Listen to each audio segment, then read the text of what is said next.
Welcome to our channel. Today we how to use WhatsApp Web on tablet, quick guide step by step clearly. To use WhatsApp Web on your tablet, start by opening your tablet's web browser. In the browser, type in the URL web.whatsapp.com. You will see a QR code displayed on the screen. Now, grab your smartphone and open the WhatsApp app.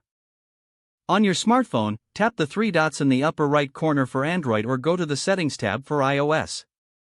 Select Linked Devices from the drop-down menu. Next, tap on Link a Device.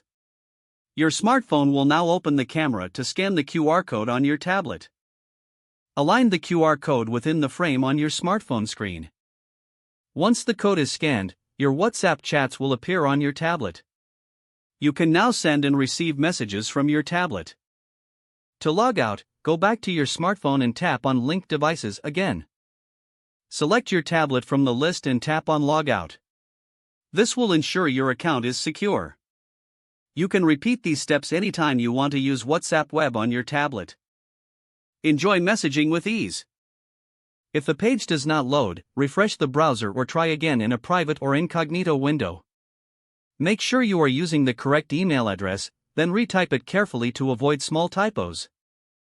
If your password is not accepted, use the reset option and create a new strong password you can remember. Check your spam folder for verification or security emails, then complete any requested confirmation steps. Enable two-factor authentication if available to improve account security and reduce unauthorized access risk.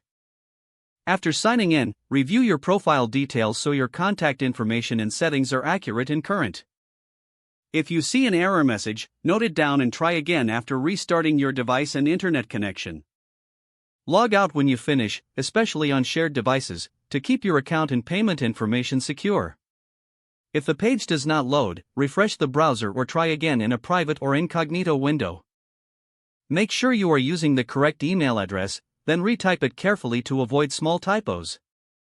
If your password is not accepted, use the reset option and create a new strong password you can remember.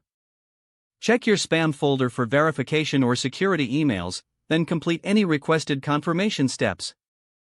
Enable two-factor authentication if available to improve account security and reduce unauthorized access risk.